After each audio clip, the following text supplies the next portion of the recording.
June Galang. Engineer? Yes.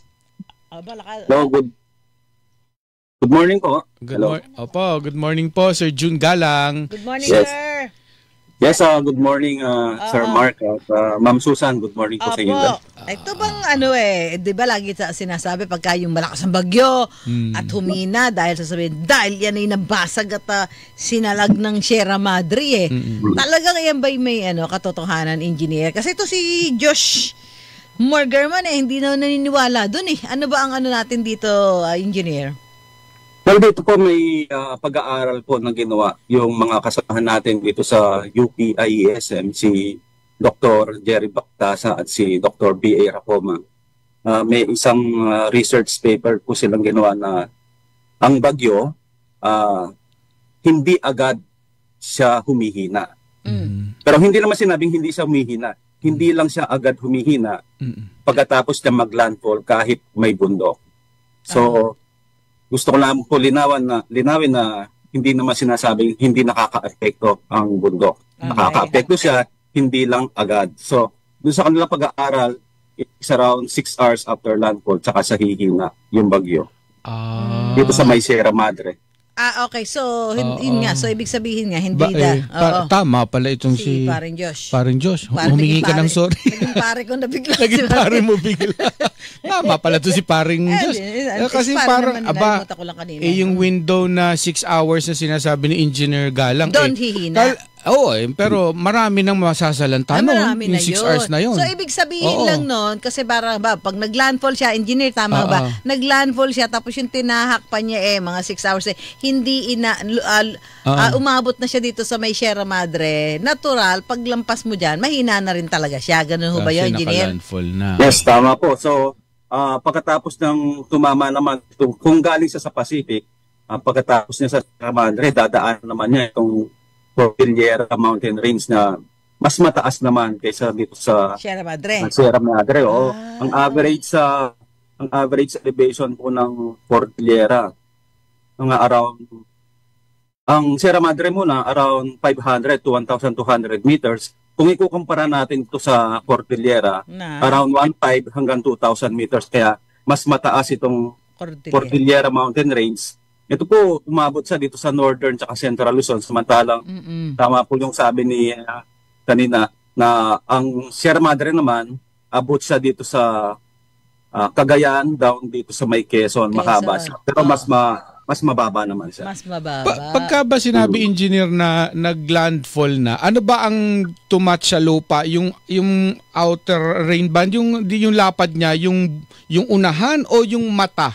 Alin ba ang sinabing nag-landfall na, yung mata ba ang kailangang pumunta na sa lupa o yung unahan niya? Di ba pabilog yan, yung unahan? Well, technically speaking po talaga yung sentro ng mata. Hindi lang basta yung mata. Kung landfall ang pag-uusapan natin. Pero gaya nga po ng lagi naming pinapaalala kapag nagkakaroon kami ng weather update na mag-concentrate dun sa oras ng landfall. Kasi bago maranasan yung talagang landfall, mata muna. Yung malalakas na hangin sa eyewall ang tatama muna. So yung iba po nagtataka dahil sasabihin nila, naglandfall na ba? Bakit napakahina ng hangin kung kailan naglandfall?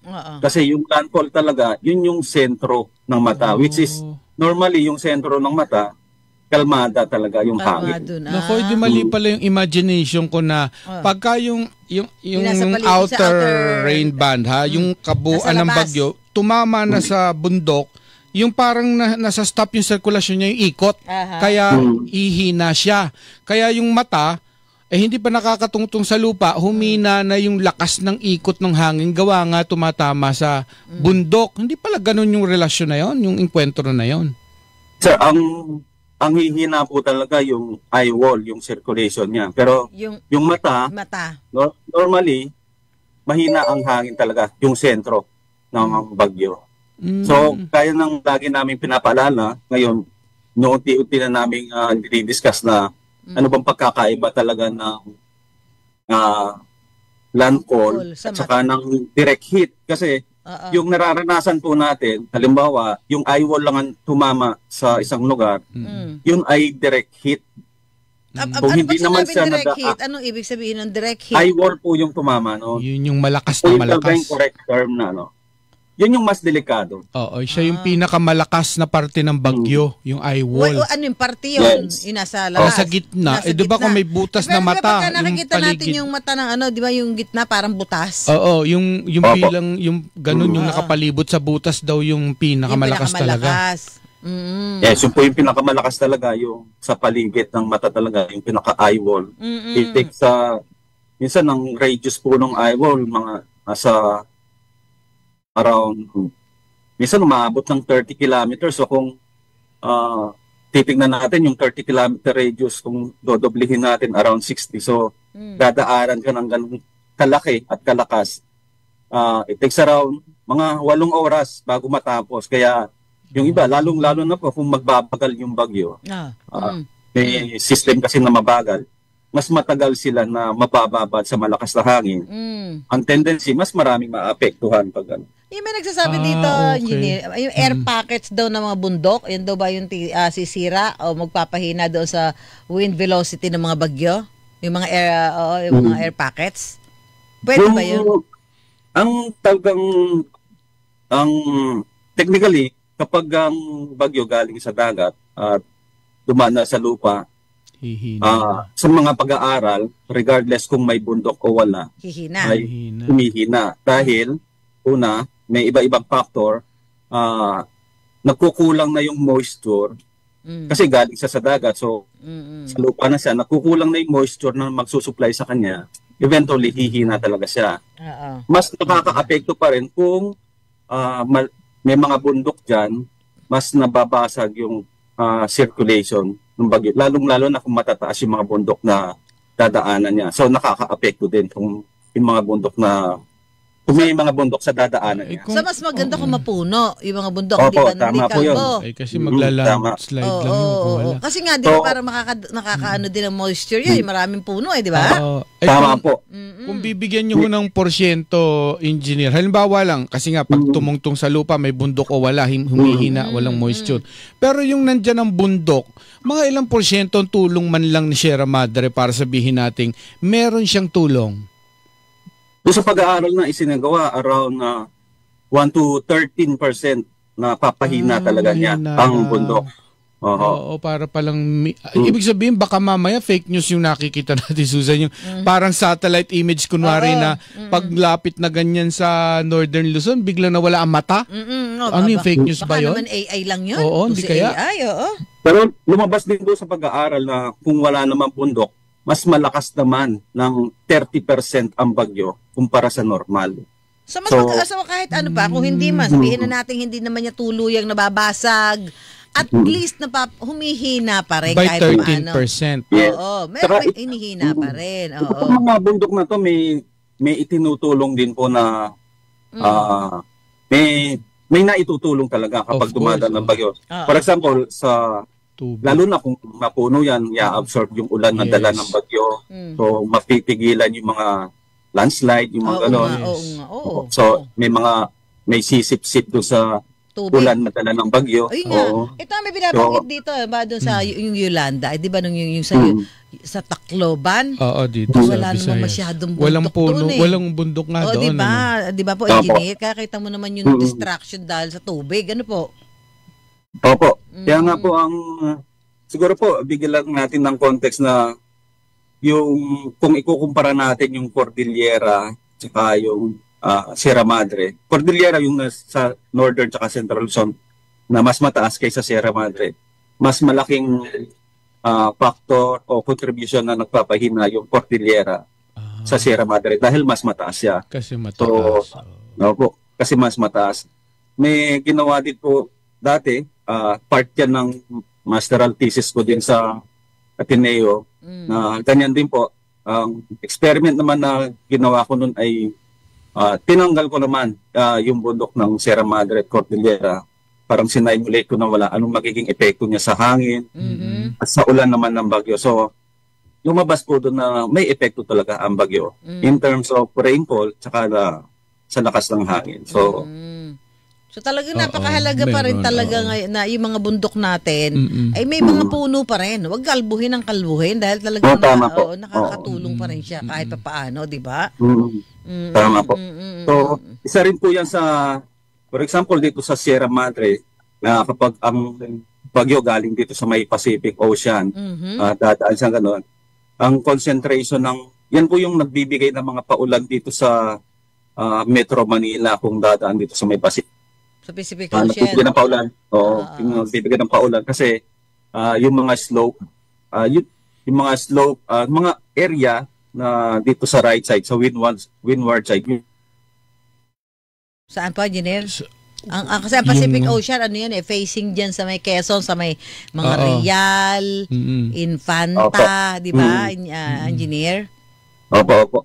So, yung nga po na kaya, generally, malaki talaga ang tulong itong mga Cordillera at saka Sierra Madre Mountain Ranges dito sa atin. Engineer, naputol kayo doon sa bandang yung nagpapaulan sa Metro Manila? Ay sa mga slope. Ulitin ko lang po yung Sierra Madre Mountain. Ito po yung dito sa may Cagayan Valley hanggang Quezon. Ito po yung nakakaapekto kapag may bagyo na naapektuhan ng Metro Manila ng mga paulan. So, yun po. Okay. So pagkahalimbawa ho kalbo, napakaraming lugar diyan kalbo na di ba? So ito din yung magpapabaha din. Opo, tama po. Kasi kung wala namang ganong puno, ang tendency naman nun, yung tubig, mas mabilis pong bababa. Oo nga. Opo. Kaya talagang hindi natin dapat ida-downplay. Hindi naman pala Di ayaan tayuan na lang natin ng mga building yan. Hindi rin. Ano po? Yes, tama po. Ang maganda po talaga ay protektahan natin itong mga mountain ranges natin na to. Yung Sierra Madre, tsaka yung Cordillera. Kasi mga vital ecosystem po ito sa atin. Oo nga. Mga watershed yan At saka parang sponge, di ba? Pagka umuulan kaya ng unang mag-a-absorb. Paano yung makikita naman natin sa Cebu? Di ba, engineer? Yung talagang yung soil erosion talaga ang nagpalubog ng maraming community sa baba. Kasi talaga kaya putik na putik yun Isipin mo kung yun may mga primary forest yan ng mga higanteng puno. Kasi, hindi mangyayari yun. Hindi ako dyan, engineer, yung sasabihin may pinayagan, di ba? Pinayagan na magtayo dyan ng structure. Meron naman kaming tree planting. Ano itatanim nyo dyan? Mga ornamental plants? Mga seedlings? Paano naman hihigo?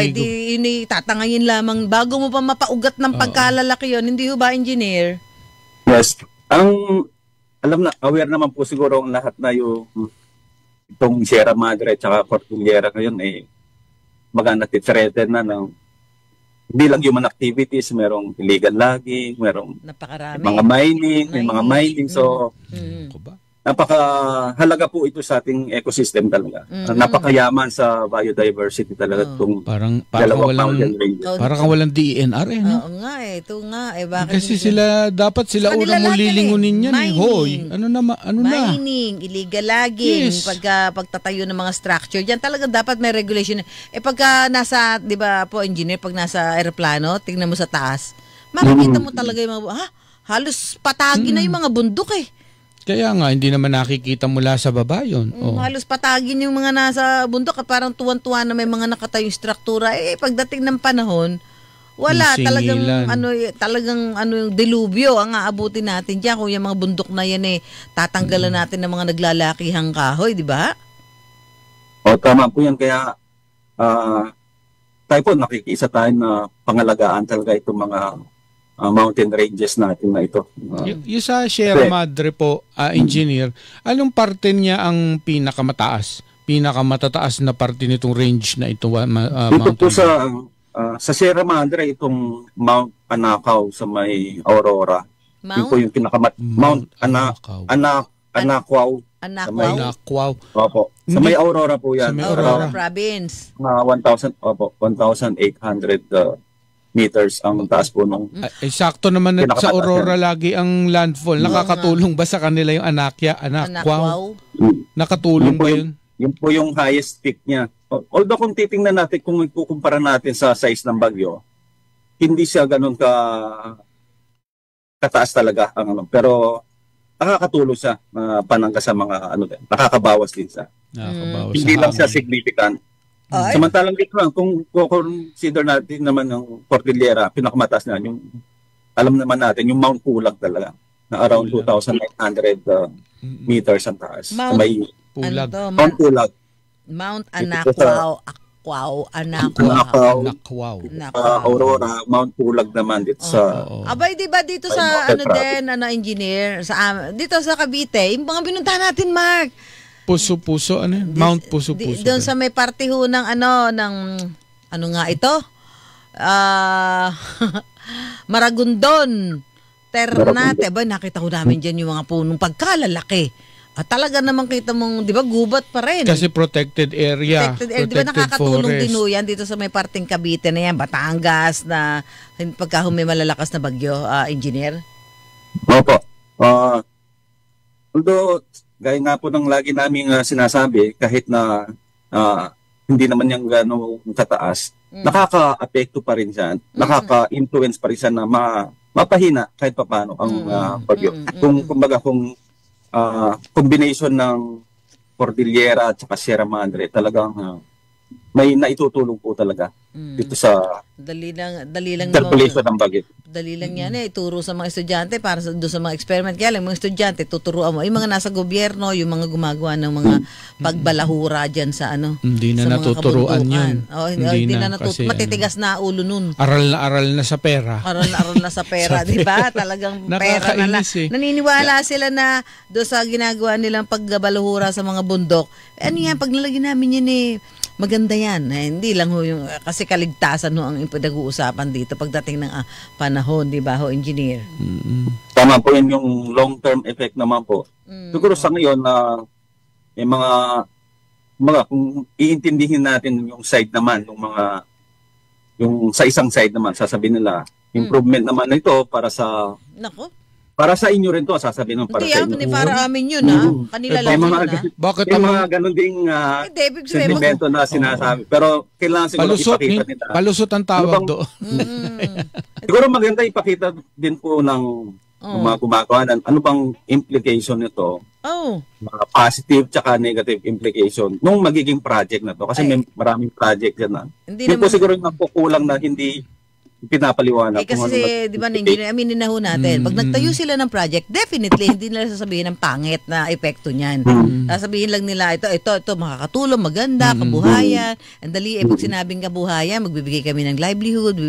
Ayun, ano na doon, yung mga tao, sasang-ayon na. Pero hindi pa rin. Talagang, pag kinalbo mo kagubatan, kasunod niya landslide, mga pagbaha. Definitely. Tama. Tsaka mas maraming indikasyon na negative.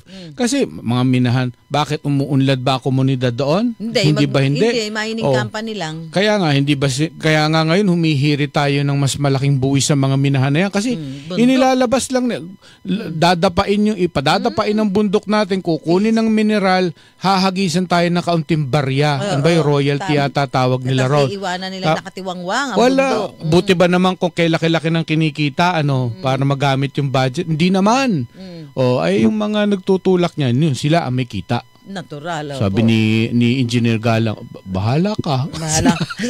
Sabi ni Engineer, mas maganda ho talaga, mas ano pa natin, mas ma-educate pa talaga yung public.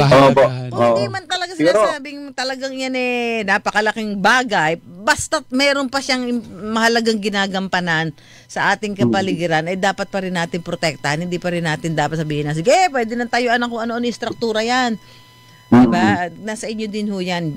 Kayo na ang magagawa ng mga pagpapaliwanag dyan. Engineer? Yes, sir.